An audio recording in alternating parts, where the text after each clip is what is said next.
Class 12 আজকে practical ক্লাসে একটি তথ্য বা ডেটা দেয়া আছে।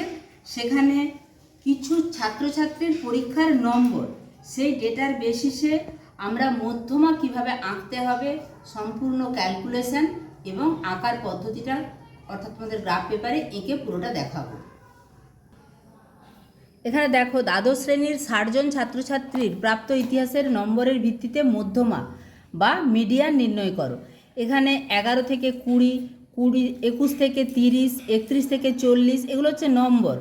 41 থেকে 50, 51 থেকে 60, 61 থেকে 70, 71 থেকে 80, 91 থেকে 90 এবং 91 থেকে 100 এই নম্বরগুলি পেয়েছে এই স্টুডেন্টের সংখ্যা। এগুলো হচ্ছে ছাত্রছাত্রীর সংখ্যা।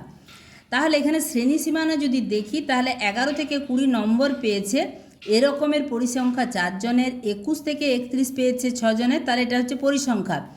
এইভাবে এখানে যে নম্বরগুলি দেয়া আছে সেটি শ্রেণী সীমানা এবং এখানে যে ছাত্রছাত্রীদের সংখ্যা সেটি পরিসংখ্যা অর্থাৎ এফ হিসাবে দেয়া আছে। এবার যদি এখানে শ্রেণী সীমানা করা হয়, এবার 11 থেকে মানে এখানে 10.5 থেকে 20 পর্যন্ত মানে 20.5 পর্যন্ত, এটা হচ্ছে শ্রেণী সীমানা। এখানে 21 মানে 20.5 থেকে 30 পর্যন্ত মানে 30.5। এইভাবে 0.5 নামিয়ে এবং পরের যে সীমানা সেখান থেকে 0.5 বাড়িয়ে শ্রেণী সীমানাটা করা হয়েছে। নিম্নতর সূচক এবং উচ্চতর সূচক তোমরা আগেই করেছো। একদম প্রথমে যেটা অর্থাৎ এই 10.5-এর নিচে সেটা 0 ধরলাম। এবার 0 প্লাস এটা 4, 4 হলো, 4 প্লাস 6 10, 10 প্লাস 8 এভাবে তোমরা করেছো নিম্নতর সূচক। 10 প্লাস 8 সমান 18, 18 প্লাস 20 সমান 38, 38 প্লাস 10 সমান 48, 48 প্লাস 5 সমান 53, 53 প্লাস 2 সমান 55, 55 প্লাস 3 সমান 58, 58 প্লাস 2 সমান 60। এগুলো হচ্ছে নিম্নতর সূচক বেরোলো। উচ্চতর সূচকের ক্ষেত্রে আমরা নিচ থেকে যাব একদম 0 থেকে।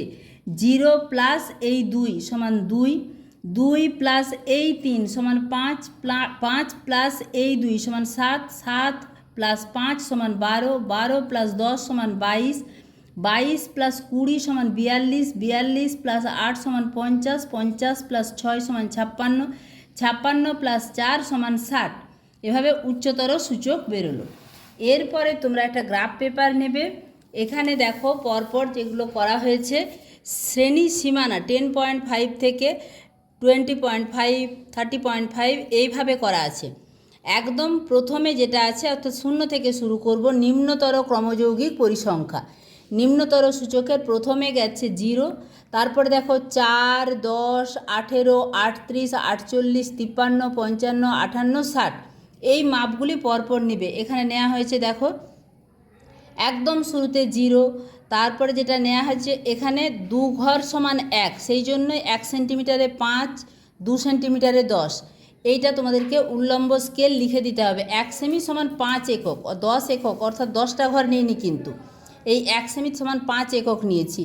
এইভাবে যে রাশিগুলি বললাম পরপর বিন্দুগুলি বসালে অর্থাৎ যে শ্রেণী সীমানার মাথার থেকে বসাচ্ছি সেই সোজা তোমরা গুণে এইভাবে গোলগুলো করবে। ওই রাশিগুলো যোগ করলে এই রেখাটা বেরোবে। এরপরে যেটা উচ্চতর ক্রমযৌগিক পরিসংখ্যা, সেখানে দেখো প্রথমেই 60 আছে, 60 আছে, তারপরে 56, তারপরে 50, তারপরে 42, তারপরে আছে একদম 22, তারপরে আছে 12, তারপরে আছে 7, তারপরে আছে 5, তারপরে আছে 2, তারপরে 0-তে গিয়ে মিশছে। এইভাবে উচ্চতর ক্রমযৌগিক পরিসংখ্যা, নিম্নতর ক্রমযৌগিক পরিসংখ্যা যেখানে টাচ করছে, ভূমি থেকে সেখান পর্যন্ত একটা লাইন এবং বাঁ দিকে যে ক্রমযৌগিক পরিসংখ্যা সেখান থেকে একটা লাইন টানা হলো, এইটা বেরোলো মধ্যমা, এই অংশটা বেরোলো মধ্যমা। ঠিক আছে? এভাবে প্রত্যেকটা প্র্যাকটিক্যাল এবং থিওরি ক্লাস পাওয়ার জন্য অবশ্যই চ্যানেলটা সাবস্ক্রাইব করে রেখো। গুরুত্বপূর্ণ এই ভিডিওটা অবশ্যই বন্ধুদের মাঝেও শেয়ার করে দিও এবং একটা লাইক করে দিও। ঠিক আছে? খুব তাড়াতাড়ি দেখা হচ্ছে পরবর্তী উপস্থাপনার সঙ্গে। টাটা।